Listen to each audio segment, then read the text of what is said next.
వ్యవసాయదారుడు తన పొలంలో పండిన పంట తానే తిన్నట్టు, తన ఇంట్లో కాసినటువంటి అరటిపళ్ళు తానే తిన్నట్టు పరమేశ్వరుడు కూడా తనని తానే అనుభవిస్తూ ఉంటాడు. అందుకే శివుడు విరాగి అయి తనలో తాను రమిస్తూ ఉంటాడు అర్థనిమీలిత నేత్రాలతో. కాబట్టి వృద్ధా శిష్య గురుర్యువ, గురువు యువకుడుగా ఉన్నాడు, శిష్యులు పరమ వృద్ధులైపోయారు. ఆ వృద్ధులైపోయి కూర్చున్నటువంటి శిష్యులు ఎవరో పనికి మాలిన వాళ్ళు, ఏమీ శాస్త్రాలు చదువుకోని వాళ్ళు అని మీరు అనుకోకూడదు. ఆ కూర్చున్న వాళ్ళు ఎటువంటి వాళ్ళో తెలుసా? కూర్చున్న వాళ్ళు సనక సనందనాదులు, సనక సనందన, అలాగే సనత్కుమార, ఆ తర్వాత మహానుభావుడు సనాతన అనబడేటటువంటి ఆయనే సనత్ సుజాతీయుడు అని ఆ నలుగురు కూడా చుట్టూ కూర్చున్నారు. వాళ్ళేం సామాన్యులు కారు, బ్రహ్మజ్ఞానం దక్షిణామూర్తి దగ్గరే పొందారు. వాళ్ళు పసిపిల్లలుగా అయిపోయారంతే. అంటే వాళ్ళకి ఇంకా ఏహి లోకంలో బాధ అవి కష్టం సుఖం ఏమీ లేవు, హాయిగా ఉంటారు. పసిపిల్లలు చూడండి, వాడు ఆనందించడానికి కారణం ఒకటే, వాడి బొటనవేలే. వాడి బొటనవేలు ఒకటి నోట్లో పెట్టుకుని చప్పుడు వచ్చేట్టు చీకుతాడు, చప్పుడు వచ్చేట్టు చీకుతూ పడుకుంటాడు హాయిగా. ఏమిట్రా అంటే ఏమిట్రా ఉంది, కొంతమంది బొటనవేలు ఒరిసిపోతుంటాయి పిల్లలకి. తల్లికి కోపం వచ్చి దానికి ఒక గుడ్డ కట్టేస్తుంది, వీడు బొటనవేలు చీకడం మానట్లేదండి, పళ్ళు ఎత్తైపోతాయి, పెరివి ఎత్తైపోతుంది, అయినా మాంటలేదు అని అలా చీకేస్తారు. తన బొటనవేలు చీకి తానే పొంగిపోయినట్టు, తానే మురిసిపోయినట్టు పరమేశ్వరుడు తనలో తాను రమిస్తూ ఉంటాడు. ఆ రమించడం ఉంది, అది పతాక స్థాయి.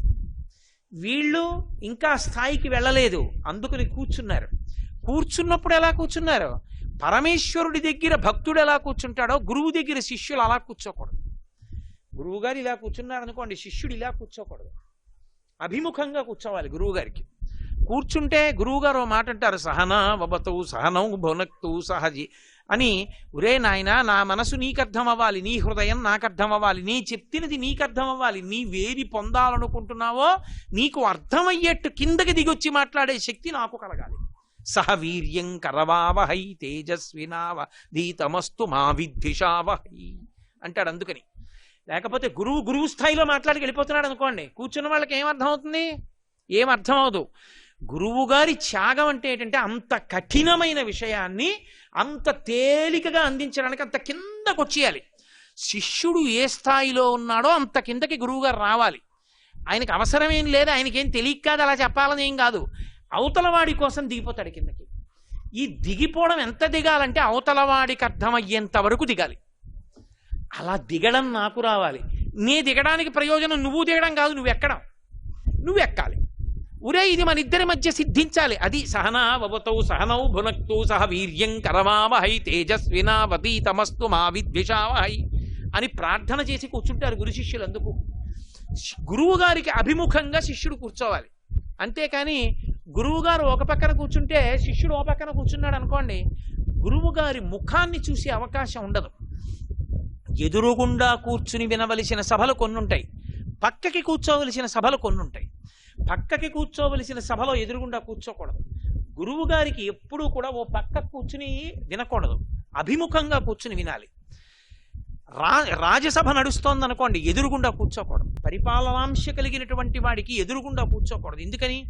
నా విష్ణు పృథివీపతి, విష్ణువాంశ లేకుండా రాజు కాడు.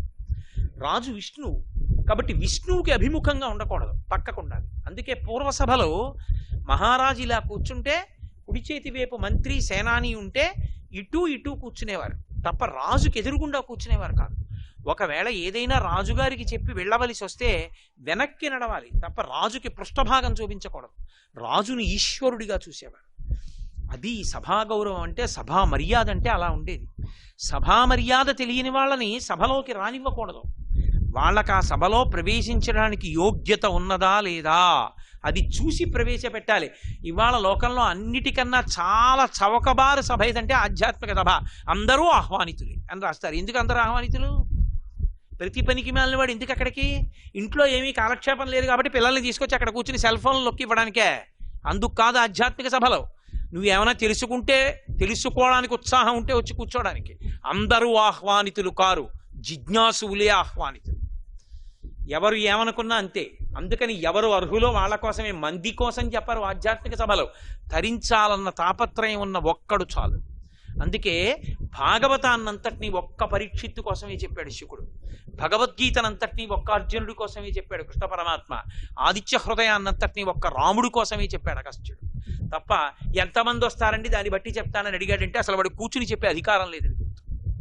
అసలు వాడిని పిలవకూడదు సభకి, ఎందుకంటే వాడికి అసలు చెప్పే అధికారం లేదని గుర్తు. సభలో కూర్చున్న వాడికి ఆ మర్యాద లేనప్పుడు వాడికి ఆ సభా ప్రవేశం చేసే అధికారం లేదని గుర్తు. కాబట్టి శిష్యులు కాబట్టి గురువు గారికి అభిముఖంగా కూర్చున్నారు. కానీ మనం ధ్యాన మందిరాన్ని నిర్మాణం చేశామనుకోండి, అలా పెట్టాం. ఎందుకు పెట్టామో తెలుసా? అటువంటి మహానుభావుల పృష్ఠభాగాలు మనం చూడవలసి వస్తుంది. అందుకని ఏం చేస్తామంటే కొంచెం ఏటవాలుగా పెడతారు. అంటే పూర్తిగా గురువు గారికి పక్కకి వెళ్ళిపోకుండా, పూర్తిగా ముందుకి కాకుండా కొద్దిగా ఇలా ఇలా ఇలా వచ్చేటట్టు పెడతారు. అంటే గురువు గారి వైపే చూస్తున్నట్టు. ఇప్పుడు మీరు ఒకటి గుర్తుపట్టండి, దక్షిణామూర్తి ఎటు చూస్తున్నారు? దక్షిణాన్ని చూస్తారు. లోకంలో ఏ మూర్తి దక్షిణాభిముఖం కావు. ఒక్క దక్షిణాభిమూర్తి దక్షిణాన్ని చూస్తారు. విష్ణు స్వరూపాల్లో శ్రీరంగనాథుడు చూస్తాడు దక్షిణ లంకని. కాబట్టి ఆయన దక్షిణాన్ని చూస్తూ ఉంటారు. మర్రి చెట్టు పుట్టి మర్రి చెట్టు కింద దక్షిణాభిముఖంగా పెట్టేటట్టుగా అవకాశం దొరికిందనుకోండి, అదృష్టం. మనకి పట్టింది ఇక్కడ నారకొండం దగ్గర. కాబట్టి ఇప్పుడు ఆయన దక్షిణాన్ని చూస్తే శిష్యులు ఎటు చూస్తారు? ఉత్తరాన్ని చూస్తారు కదా. గురువు గారు దక్షిణాన్ని చూస్తున్నారు, శిష్యులు ఉత్తరాన్ని చూస్తున్నారు. ఇప్పుడు ఏమైంది? పెద్ద పెనుమార్పు ఒకటి వచ్చేసింది. అసలు ఆ కూర్చోవడంలోనే ఒక పెనుమార్పు వచ్చేస్తుంది. ఏమిటా మార్పు అంటే, ఈ జీవులందరి ప్రయాణాలు దక్షిణ దిక్కుగా వెళ్ళిపోతుంటాయి. పైకి కనపడవు, కానీ జీవులందరూ కూడా ప్రయాణంలో దక్షిణ దిక్కుకి వెళ్ళిపోతుంటారు. దక్షిణ దిక్కుకు వెళ్ళిపోవడం అంటే అర్థం ఏంటంటే, ప్రతి ఊరికి శ్మశానం దక్షిణ దిక్కునే ఉంటుంది. దక్షిణాన యమధర్మరాజు గారు ఉంటాడు. అందుకని దక్షిణ దిక్కుకి వెళ్ళిపోతున్నాడంటే, ప్రత్యాయంతిగతాహ పునర్న దివసాహ కాలో జగద్భక్షక అంటారు శంకరాచార్యులు వారు. ఒక రాత్రి ఒక పగలు అయిపోతే దక్షిణ దిక్కుకి నడక దగ్గరైపోతూ ఉంటాడు. దగ్గరగా వెళ్ళిపోతే ఏదో ఒక రోజున ఉసురు తీయవలసిన వాడు తీసేస్తాడు. అప్పుడు ఆ శరీరాన్ని ఏం చేస్తారు? దక్షిణ దిక్కున ఉన్న శ్మశానంలోనే బ్రహ్మాండంలో కలిపేస్తారు. దక్షిణ దిక్కుకి వెళ్ళిపోయినంత కాలం అర్థం ఏమిటంటే మళ్ళీ వస్తాడని గుర్తు. మళ్ళీ పుడతాడు. పాపపుణ్యాలు ఉన్నాయి కాబట్టి మళ్ళీ పుడతాడు. ఉత్తర దిక్కుకి వెళ్ళిపోయాడు అనుకోండి, ఇక పుట్టడని గుర్తు. అందుకే అయోధ్య ఉత్తరాన్ని ఉంటుంది.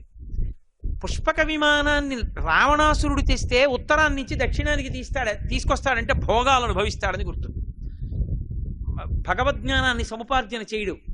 పట్టాభిషేకానికి విమానం వెళ్ళిపోతోందని గుర్తు ఏమిటంటే, లంక నుంచి అయోధ్య వెళ్ళిపోయి అక్కడి నుంచి కుబేరుడి దగ్గరికి వెళ్ళిపోతుంది. అంటే ఉత్తర దిక్కుకు ప్రయాణం చేస్తుంది పుష్పక విమానం. పుష్పక విమానం ఉత్తర దిక్కుకి వెడితే రాముడు ఉంటాడు, పుష్పక విమానం దక్షిణ దిక్కుకు వస్తే రావణుడు ఉంటాడు. అప్పుడప్పుడు వెళ్ళలేదా అండి అంటే పక్కన పెట్టండి. ప్రధానంగా పుష్పక చలనం ఎంతమంది ఎక్కినా ఒకళ్ళకి చోటు ఉంటుంది. ఎంతమంది ఈశ్వరుడు గురించి తెలుసుకుంటానన్న వాడికి ఇంకోటికి చోటు ఉంటుంది. చైత్రమాసం వసంత నవరాత్రుల్లో శ్రీరామ పట్టాభిషేకం అందుకు చెయ్యాలి, అందుకు చేస్తారు. ఎంతమంది ఎక్కినా చోటు ఉంది. ఉత్తర దిక్కుకు ప్రయాణం మొదలుపెట్టని గుర్తు. అంతేగాని ఎందుకు చేస్తున్నామో తెలియకుండా పట్టాభిషేకాలు చేయకూడదు. ఉత్తినే లైవ్ టెలికాస్ట్లు ఇవ్వడానికి పట్టాభిషేకాలు చేయకూడదు. పట్టాభిషేకాలు ఎందుకు చేస్తున్నామో తెలుసుకుని పట్టాభిషేకం చేయాలి. అప్పుడు మార్పు. ఉత్తరానికి తిరిగి ఎందుకు కూర్చుంటారంటే, దక్షిణామూర్తి శిష్యులు గురువు గారు దక్షిణం చూశాడు. ఎందుకు చూశాడు? ఆయనకి భయం లేదు. ఆయన్ని ఇక దక్షిణం ఏం చేయలేదు. ఎందుకు చేయలేదు? ఆయన మృత్యుంజయుడు. అందుకే ఆయన సహజంగా ఉత్తరాన కూర్చుంటాడు. కైలాస పర్వతం మీద కూర్చుని దక్షిణాన్ని చూస్తూ ఉంటాడు. ఎందుకు చూస్తాడు? యమధర్మరాజు గారి వక్షస్థలం మీద తన్నాడు ఆయన. అందరినీ చంపే యముణ్ణి చంపేశాడు శివుడు. అందుకు కాదు శంకరాచార్యులు వారు వక్షస్థాడనమంతకస్య కఠినాపస్మార సంవర్ధనం బుభృత్పర్యటనం నమత్సురశిర కోటీర సంఘర్షణం కర్మేదం మృదులస్య తావక పదద్వంద్వస్య గౌరీపతే మచ్చేతోమణిపాదుకా విహరణం శంభో సదాంగీకురు అన్నారు. ఆ యముండి తగినప్పుడు నీ కాలెంత బాధపడిందో నా మనస్సన్న మణిపాదుక తొడుక్కోయా శంకరా అన్నారు శంకర భగవత్పాదులు. ఉత్తర దిక్కు వంక మనం చూశామంటే మృత్యుంజయుణ్ణి చూస్తున్నాం. మృత్యుంజయుణ్ణి చూస్తున్నాం కాబట్టి ఇదే చివరిసారి శరీరం శ్మశానానికి వెళ్ళడం. ఇక శరీరం వెళ్ళదు అంటే ఇక పుట్టడం. ఇక పుట్టకపోవడం దేని వల్ల సాధ్యం? జ్ఞానము వలన సాధ్యం. జ్ఞానము వలన ఏం తెలుస్తుంది? శరీరం నేను కాదు, ఆత్మ నేను అని తెలుస్తుంది. ఆత్మ నేను అని తెలియగానే అది ఎక్కడికి వెళ్ళదు కాబట్టి ఇక బెంగలేదు. పోయేది పోకుండా ఆగదు కాబట్టి బెంగలేదు. ఏడవడానికి కారణం లేదు. నాను శోచంతి పండితాహ. కాబట్టి ఏడవడానికి కారణం ఏముందిరా అని అడిగాడు గీతాచార్యుడు. అందుకే ఉండని దేహం గురించి ఏడిస్తే ఉంటుందా? పోని ఆత్మ గురించి ఏడవకుండా ఉంటే మాత్రం పోకుండా ఉంటుందా? నువ్వు ఏడిచినా ఏడవపోయినా ఆత్మ ఉంటుంది, నువ్వు ఏడిచినా శరీరం పోతుంది, ఇంకా దేనికి ఏడుస్తున్నావు అని అడిగాడు. ఎంత ప్రశ్న నిజంగా! అది జీర్ణమైతే ఏడుపు పోతుంది. అందుకని ఉత్తరానికి శిష్యులు చూస్తారు, దక్షిణానికి గురువుగారు చూస్తారు. మరి గురువుగారు దక్షిణాన్ని చూడొచ్చా అండి? గురువుగారికి ఆత్మ నేను శరీరం నేను కాదని తెలిసిపోయింది. ఆయన అలా రమించగలడు కాబట్టి ఆయన దక్షిణాన్ని చూస్తుంటాడు, దక్షిణామూర్తి. అందుకే అటు చూస్తున్న ఆయన ఉత్తరంగా మనం చూస్తే మనకి కూడా ఏ భయం ఉండదు. బాహ్యంలో కోరికలు తీరుతాయి, ఆంతరమునందు ఎన్నో యజ్ఞాలు యాగాలు చేసినటువంటి దాని వలన వచ్చినటువంటి ఫలితం ఈశ్వర కృప జ్ఞానము దేని వలన వస్తాయంటే దక్షిణామూర్తి ఉపాసన వలన వస్తాయి. అందున చిత్రం ఏమిటో తెలుసా? మీకు ఏ స్వరూపంలోనూ కూడా సాధారణంగా పరమశివుడు లింగస్వరూపిగా ఉంటాడు. ప్రతి దేవాలయంలో ఒక్క అసుర సంధ్య వేళ దాటిపోతే కవచం పెట్టేస్తారు. శివలింగానికి కవచం పెట్టేశారు అంటే శైవాగమంలో అర్థం ఏమిటంటే నందిశృంగాల్లోంచి చూడవద్దు అని. తప్ప మీకు పాదాలు కనపడతాయా? కనపడవు. పరమశివుడి ఆవిర్భావమూర్తి అని ఒకటి ఉంటుంది. శివలింగం దేవాలయం వెనకాతలు ఉంటుంది, గోడలో పెడతారు ఆవిర్భావలింగం అని. దానికి శివలింగాన్ని చించుకుని ఒక మూర్తి ఉంటుంది. దాని తల కనపడదు, పాదాలు కనపడవు. అది మహాశివరాత్రి నాడు వెలిసినటువంటి జ్యోతి స్తంభంలో ఉన్నటువంటి పరమశివుడు కాబట్టి ఆయన పాదాలు కనపడవు ఎప్పుడు. అసలు నిజానికి పరమశివుని పాదములు దర్శనం కావు, విష్ణువు పాదములు దర్శనము కాకుండా ఉండవు. విష్ణువు పాదాలు ఎప్పుడూ దర్శనం అవ్వాలి, శివుడి పాదాలు దర్శనం కావు. అటువంటి పరమశివుని యొక్క పాదాలు దర్శనం చేయడానికి అవకాశం ఒక్క దక్షిణామూర్తి గాని. ఎందుకని? ఒకటే కారణం, సంప్రదాయ శిష్యుడు పాదం పట్టుకోవడానికి గురువు గారు తిరస్కరించారు. అసలు మంత్రోపదేశ ప్రక్రియ ఎక్కడ ప్రారంభమవుతుందంటే గురువు గారు తన పాదం చాపుతాడు, చాపితే శిష్యుడు ఒక్క పాదాన్నే పట్టుకుంటాడు. ఒక్క పాదాన్ని గట్టిగా పట్టుకుని తల ఉంచి తను పట్టుకున్న చేతుల మీదే తన తల ఉంచుతాడు. ఉంచి భోరున ఏడుస్తాడు, ఇన్ని జన్మలు ఎత్తాను గురువుగారు, ఇన్నాళ్ళకి దొరికింది మీ పాదం, నన్ను అనుగ్రహించండి అని అడుగుతాడు. అందుకే విదితాకిల శాస్త్ర సుధా జల్లధే మహితోపనిషత్కదితార్థనిధే అంటే కిందకు వంగి ముట్టుకుంటాం జగద్గురువుల పాదాన్ని, ఎక్కడుంటే అక్కడే ఉన్నాయని. గురువుగారి పాదం పట్టుకుంటే గురువుగారు ఉపదేశం చేస్తారు. గురువుగారు శిష్యుణ్ణి ఎంతో అనుగ్రహిస్తే, తనిచ్చిన మార్గంలో పండుతున్నాడనిపిస్తే గురువు తన పాదాన్ని తల మీద పెడతాడు, శిష్యుడి తల మీద. అందుకని గురువుగారు శిష్యుడికి పాదం కనపడకుండా అట్టే పెట్టకూడదు, కనపడాలి శిష్యుడికి. సంప్రదాయ శిష్యుడు అనుకోండి, తన దగ్గర మంత్రోపదేశాన్ని పొందిన శిష్యుడు అనుకోండి, వస్తే ఆ శిష్యుడు పాదాలకి నమస్కారం చేస్తే అనుమతించాలి. అంటే గురువుగారు నడుస్తున్నప్పుడు సభలోకి వస్తున్నప్పుడు సంప్రదాయ శిష్యుడిని నమస్కారం చేయకూడదు. సంప్రదాయ శిష్యుడికి అధికారం ఏమిటంటే గురువుగారి అనుమతి తీసుకుని ఆయన అనుష్ఠానం చేసుకున్న తర్వాత నమస్కారం చేసుకోవాలి వెళ్ళి. అది వాళ్ళకుండే అధికారం, అది వాళ్ళకుండే గౌరవం. నేను మహానుభావుడు మా గురుదేవుల్ని అలా నమస్కారం చేసుకుంటూ ఉంటా వెళ్ళి. మహానుభావుడు అలా అనుగ్రహిస్తూ ఉంటారు. ఆ కట్టుకున్న ధావళితోటే ఆ అభిషేకం చేసుకుని వచ్చిన వ్యక్తి వచ్చినట్టే కుర్చీలో కూర్చుని రారా నాయనా అని రెండు పాదాల మీద తలపెట్టి నమస్కారం చేస్తే వంగి రెండు చేతులు పెట్టి చిన్నతనంలో మా అమ్మ నన్ను ఎలా పట్టుకుందో అలా పట్టుకుని నాకు రక్ష పెడతారు. అది గురువు అంటే. ఆ గురువు గారు అలా అనుగ్రహించబట్టి మహానుభావుడు మా గురువు గారి అనుగ్రహం, అమరేశ్వర ప్రసాద్ గారి శర్మ గారి అనుగ్రహంతో 4 మాటలు చెప్పుకుంటున్నారు. కాబట్టి గురువు గురువే, గురువు పరమేశ్వర స్వరూపుడు. అటువంటి గురువు ఇబ్బంది పడకుండా చూసుకుంటూ ఉండాలి. ఎప్పుడు గురువుకి ఇబ్బంది కల్పించకూడదు, గురువుని నిగ్రహించడం ఇబ్బంది పెట్టడం చేయకూడదు. గురువు ఎక్కడున్నా అనుగ్రహిస్తాడు. కాబట్టి ఆ గురువు పాదం కనపడాలి. అందుకే ఆయన వీరాసనం వేసి కూర్చుంటాడు. దక్షిణామూర్తిగా పరమశివుడు కుడికాలు కింద పెట్టి ఎడమకాలు పైకెత్తి మోకాలు మీద వేస్తాడు. ఒక్క రామచంద్రమూర్తి శిష్యులకి ఉపదేశం చేస్తుంటే కూర్చుంటాడు అలా. పరమశివుడు దక్షిణామూర్తిగా కూర్చుంటాడు. అప్పుడు మీకు పాదం కనపడుతుంది, ఇటుపక్క పాదం కనపడుతుంది, ఎడమ పాదం కుడికాలు మీద కనపడుతుంది, కుడి పాదం భూమి మీద కనపడుతుంది. గురువుగారి వంక చూస్తుంటే గురువుగారు ఏం చేశారు? వీళ్ళు మాట్లాడారు శిష్యులు. గురువుగారండి ఆత్మ ఏమిటండి? గురువుగారు ఆత్మ అనుభవంలోకి ఎలా వస్తుందండి? ఈ జనన మరణ చక్రం నుంచి బయటికి ఎలా వస్తామండి? సంసారం ఎలా పోతుందండి? ఇన్ని అడిగారు. ఆయన ఏం చేశాడు? ఏమీ మాట్లాడలేదు. శిష్యాస్తు చిన్న సంశయా ఇలా అన్నారు, అంతే పోయింది. అంటే అంటే ఇక్కడ మీరు చాలా జాగ్రత్తగా అర్థం చేసుకోవాలి. అవతలవాడి అజ్ఞానం పోగొట్టడానికి సాధారణంగా ఏం చేస్తారంటే మాట్లాడి పోగొడతారు. అది ఒక ప్రక్రియ, మాటల ద్వారా పోగొడతారు. అయితే అన్ని వేళలా మాట్లాడి పోగొట్టాలని మీకేమీ అక్కర్లేదు. ఎందుకో తెలుసా? పూజ చేసుకుంటున్నాడు, పూజ చేసుకుంటూ ఎవరితోనైనా మాట్లాడాడు అనుకోండి, అప్పటి వరకు తాను పూజ చేసిన ఫలితం వాళ్ళకి ఎడుతుంది. మాట్లాడకూడదు. ఆచమనం చేశాడంటే ఇంకా మళ్ళీ మంత్రపుష్పం తర్వాత పీట మించి లేచిపోయాకే మాట్లాడాలి, ఈ మధ్యలో మాట్లాడకూడదు. అలా మాట్లాడితే వాడు అవివేకి, వీడు చేసిన పూజ వాళ్ళకి వెళ్ళిపోతుంది. కాబట్టి నైవేద్యానికి పళ్ళు పెట్టడం మర్చిపోయింది భార్య, పూజ అవుతోంది, ఏం చేయాలి? అప్పుడు ఏం చేస్తాడంటే చిటికేస్తాడు. ఆమె జాగ్రత్త తెలుసున్న వ్యక్తి, ఈయన చిటికేసాడంటే వింటూ ఉంటుంది, గబుక్కుని ఏదైనా మర్చిపోయామేమో ఉపచారం అని. ఆ చిటిక విని వచ్చింది, అంది అన్నాడు అంటే అంది అంటే నైవేద్యానికి ఏది అని పరిగెత్తుకెళ్ళి 4 పళ్ళు అట్టుకొచ్చి అక్కడ పెట్టాడు, నైవేద్యం పెట్టాడు. ఇప్పుడు నోటితో అడిగాడా నైవేద్యానికి ఏదని అంటే ఆవిడేమంది? పళ్ళు తెచ్చేసిందా? మాట్లాడితేనే అర్థమవుతుందని మీరు ఎందుకు అనుకుంటున్నారు? ముద్ర ద్వారా మాట్లాడడం అని సంకేతం ఉంటుంది, నోటితో మాట్లాడరు. చాలా ఉద్వేగం ఉన్నవాళ్ళు గట్టిగా మాట్లాడతారు, నిర్ణయం చేసేవాడు మౌనంగా సంకేతిస్తాడు. ఇది చూడండి, అవుట్ అని దేశాల్లో వినపడేటట్టు అరుస్తారు 11 మంది కలిసి. నిర్ణయించేవాడు ఇలా అంటాడు, వాడేం మాట్లాడు. ఓ 11 మంది గెంతులేస్తారు, ఓడు ఏడుస్తూ పోతాడు, కొంతమంది తలలట్టుకుంటారు, కొంతమంది టీవీ కట్టేస్తారు. ఒక్కడి ఇలా అన్నదే నిర్ణయం, వాడేమీ మాట్లాడలేదు. ఇలా అన్నది దేశాల భవిష్యత్తుని నిర్ణయించింది, దశాబ్దాల ఆటని నిర్ణయించింది. అవునా? మౌన వ్యాఖ్య, ఏమీ మాట్లాడకుండా ఇంత జరిగిపోయిందా లేదా? అసలు గెలుపు ఓటమి నిర్ణయించేవాడు అక్కడ ఏమీ మాట్లాడటం, వాడు మౌనంగా ఉంటాడు. అసలు ఓడిపోవడమో గెలిపో రెండింటిలో ఏదో ఒకటే వచ్చేవాళ్ళు చాలా అరుస్తుంటారు, చాలా మాట్లాడుకుంటుంటారు కాదు. మౌన వ్యాఖ్య.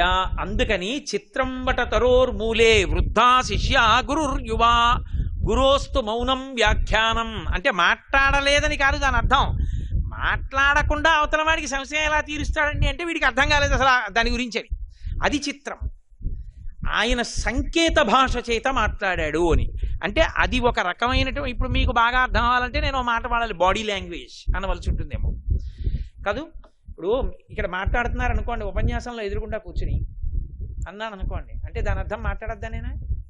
నువ్వు ఇప్పుడు మాట్లాడావని కాదు, బెంగపెట్టుకోకు. ఇలా అంటే మాట్లాడొద్దానేనా? నేను ఇలా అనగానే అని మాట్లాడడం మానేస్తావా?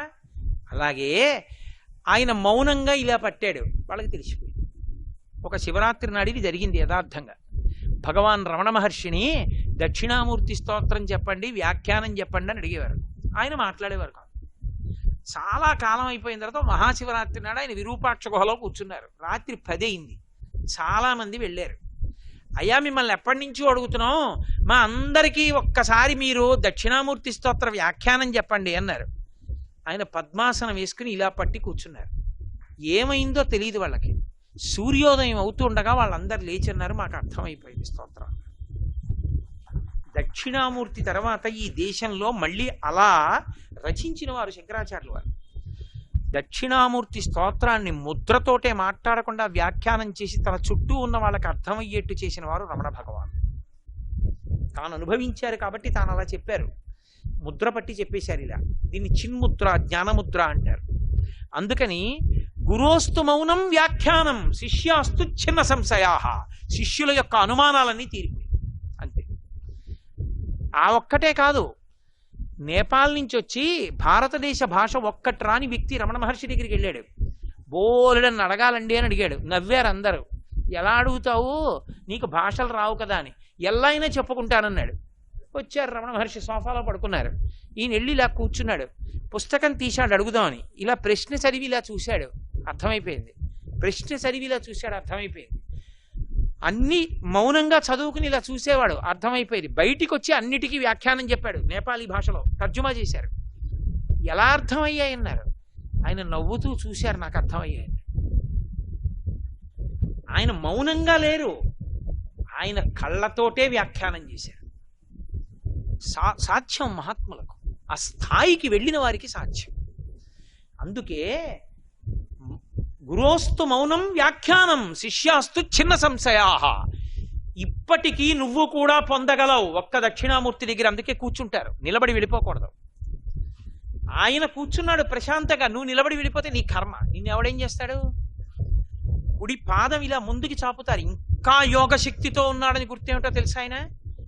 ఆయన ఇంకా యోగమునందున్నాడని గుర్తేమిటంటే, ఒక్కొక్క చోట పాదం ఇలా నిలువుగా ఉండదు, ఇలా పక్కకి తిప్పుంటాడు. గుంటూరులో ఆ శారదా పరమేశ్వరి దేవస్థానంలో దక్షిణామూర్తి పాదం అలా ఉంటుంది, ఇలా పక్కకుంటుంది, ఇలా ఉండదు, ఇలా పక్కకుంటుంది. ఇలా పెట్టుకుని అసలు ఎవడైనా కూర్చోగలడు అంతసేపు? నరాలు తిరిగిపోతాయి. ఒక్క గుంటూరు శారదా పరమేశ్వరి దేవస్థానంలో అంతటి యోగమూర్తిగా పెట్టారు. ఏ మహానుభావుడు ప్రతిష్ఠ చేశాడో నాకు తెలియదు. అంత గొప్ప స్వరూపం దక్షిణామూర్తి అంటే. అప్పుడు మీరు చక్కగా రోజు ధ్యానం మంటపంలో కూర్చుని ఆయన వంక చూసి ధ్యానం చేస్తున్నారనుకోండి, ఏం చెయ్యక్కర్లేదు, ఆయన వంక అలా చూస్తూ కూర్చున్నారనుకోండి, మౌనంగా మీరు ఎలా పూజ చేసేయచ్చో మీకు నేర్పుతాను. అది కూడా నా గొప్పతనం ఏం కాదు, శంకరాచార్యులు వారే నేర్పారు, నిర్గుణ మానస పూజ అని. ఎలా చెయ్యొచ్చో చెప్తాను. అలా కూర్చుని రోజు ఆయన ముందు చేస్తున్నారనుకోండి, మీకు ఆయన సమస్తమైన కోర్కెలు తీరుస్తాడు, పరమ శాంతమూర్తుల్ని చేస్తాడు, తొట్టతుదకు జ్ఞానం ఇచ్చి మోక్షానికి పంపించేస్తాడు. అది కూడా ఇచ్చేస్తాడు. అందుకే దక్షిణామూర్తి అంటే దక్షిణామూర్తే. తమిళ దేశంలో దక్షిణామూర్తి దేవాలయం లేకుండా ఉండదు, శివాలయం. అటువంటి దక్షిణామూర్తి స్తోత్రాన్ని శంకరాచార్యులు వారు రచించారు. శంకరాచార్యులు వారి గురించి బాగా తెలిసిన పెద్దలు ఒక మాట చెప్తారు. వారు 5వ సంవత్సరం వచ్చేటప్పటికి వారికి సంస్కృత భాష, వేదములు, పురాణములు, కావ్యములు అన్నీ కరతలామలకములు అయిపోయాయి. ఆయనకు పుస్తకం అక్కర్లేదు, అలా వ్యాఖ్యానం చేశారు. ఏకసంధాగ్రాహి, ఒక్కసారి చూసేవారు ఆయన అంతే. అటువంటి శంకరాచార్యుల వారి జీవితం మొత్తం మీద 18 మాటలు చదివింది ఒక్కటే ఒక్కటి ఉంది. 18 మార్లు చదివారు దాన్ని అంటారు. 2 మాటలు 3 మాటలు కాదు, అదొక్కదాన్నే 18 మాటలు చదివారు. ఏది అది అంటే స్కాంద పురాణాంతర్గతమైనటువంటి సూత సంహిత. శంకరులు ఒక్క సూత సంహితనే 18 మాటలు చదివారు. 18 మాటలు చదివి అప్పుడు బ్రహ్మసూత్ర భాష్యం దక్షిణామూర్తి స్తోత్రం రాశారు. శంకరులు దక్షిణామూర్తి స్తోత్రం రాయాలంటే 18 మాటలు సూత సంహిత చదవలసి వచ్చింది. మిగిలిన స్తోత్రాలన్నీ ఒకెత్తు తక్కెట్లో, ఒక్క దక్షిణామూర్తి స్తోత్రం ఒక్కటే ఒకెత్తు. ఎందుకో తెలుసా? మిగిలిన ఏ స్తోత్రమైనా భగవంతుణ్ణి పొగుడుతుంది. ఇప్పుడు నేను శ్రీరామరక్షా స్తోత్రం అన్నాను అనుకోండి, రాముడి గుణగానం చేస్తుంది. ఏదో షట్పదీ స్తోత్రం అన్నాను అనుకోండి, కృష్ణుడిని వర్ణిస్తుంది. లేకపోతే పంచాక్షరి స్తోత్రం అన్నాను అనుకోండి, శివుణ్ణి వర్ణిస్తుంది. దక్షిణామూర్తి స్తోత్రం అలా వర్ణించదు. నాకు నా గురువుకి తేడా లేదంట. అందుకే ఆ శ్లోకాలు మీకు జ్ఞాన సాధకములు. అవి కొన్ని కోట్ల జన్మలు తపస్సు చేస్తే వచ్చేటటువంటి జ్ఞానం ఆ శ్లోకాలు రోజు చదువుకోవడం వల్ల వస్తుంది. నే చెప్పట్లేదు, శంకరులు చెప్పేశారు ఆఖరి శ్లోకంలో, సర్వాత్మత్వమితి స్ఫుటీకృతమిదం యస్మాదముష్మిన్ స్తవే తేనాశ్వశ్రవణాత్ తదర్థమననాత్ ధ్యానాచ్చ సంకీర్తనాత్ సర్వాత్మత్వమితి స్ఫుటీకృతమిదం అన్నారు. ఈ శ్లోకాల్ని, ఈ స్తోత్రాన్ని, దక్షిణామూర్తి స్తోత్రాన్ని ప్రతిరోజు ఎవరైతే ఈ స్తోత్రాన్ని చదువుకుంటున్నారో, చదవడం చేత కాని వాళ్ళు, చదువుకోవడం వచ్చిన వాళ్ళు చదివితే వింటున్నారో, విని ధ్యానం చేయగలుగుతున్నారో, ధ్యానం చెయ్యలేకపోతే కనీసం పఠిస్తున్నారో, వింటున్నారో, ఇలాంటి వాళ్ళందరికీ కూడా సర్వాత్మత్వమితి స్ఫుటీకృతమిదం, ఆత్మ అనుభవంలోకి రావడమే కాదు, దానితో పాటుగా సమస్త సిద్ధులు కూడా కలుగుతాయి. ఈ ఒక్క స్తోత్రం అంత శక్తివంతమైనదని ఒక్క భోరంభంశనలో నిలోంబర మహార్నాదో హిమాంసొప్పుమాన్ అన్న శ్లోకాన్ని సగుణోపాసనం ఇచ్చారు, అష్టమూర్తి తత్వాన్ని. మిగిలిన శ్లోకాలు విశ్వందర్పణ దృశ్యమాన నగరీ తుల్యం నిజాంతర్గతం పశ్యన్నాత్మని మాయయా బహిరివోద్భూతం యథా నిద్రయా యస్సాక్షాత్కురుతే ప్రబోధతమయే స్వాత్మానమేవాద్వయం తస్మై శ్రీ గురుమూర్తయే నమయిదం శ్రీ దక్షిణామూర్తయే అంటూ వారు చేసిన శ్లోకాలు కేవలము స్తుతిపాఠములు కావు, జ్ఞాన ప్రబోధకములు. అందుకే అవి ధ్యాన మంటపంలో కూర్చుని ఒక్కసారి ఆ స్తోత్రం చదివి వెళ్ళిపోతే చాలు.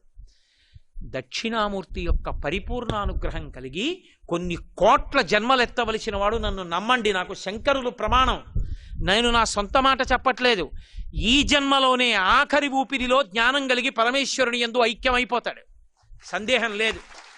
అంత గొప్ప స్తోత్రం ఈ ప్రపంచంలో వాంగ్మయం మొత్తం మీద ఉన్న ఒకే ఒక్క స్తోత్రం దక్షిణామూర్తి స్తోత్రం. ఇంకొకటి లేదు లేదు లేదు, తత్తుల్యము కాదు, అదొక్కటే అంత శక్తివంతం. అందుకే శంకరాచార్యుల వారి వాంగ్మయం అంతా ఒకెత్తు, సామాన్యుల కోసం ఇచ్చిన దక్షిణామూర్తి స్తోత్రం ఒక్కటి ఒకెత్తు. అంతేకాదు, దక్షిణామూర్తి స్తోత్ర వైభవం ఏమిటో తెలుసా? ఏల్నాటి శనిలో ఉన్నవాడు, శని వక్రించిన వాడు కూడా బెంగపెట్టుకోక్కర్లా. శని వక్రించడం అంటే శని ఆ రాశిలోంచి ఇంకో రాశిలోకి వెళ్ళి వెనక్కి వస్తుంటాడు, తులారాశిలోంచి కన్యారాశిలోకి వెళ్ళి కన్యారాశిలోంచి తులారాశిలోకి వస్తాడు. అలా వక్రిస్తే ఆరోగ్యం దెబ్బతింటుంది, చాలా ఇబ్బంది పడతాడు ఆరోగ్యం విషయంలో.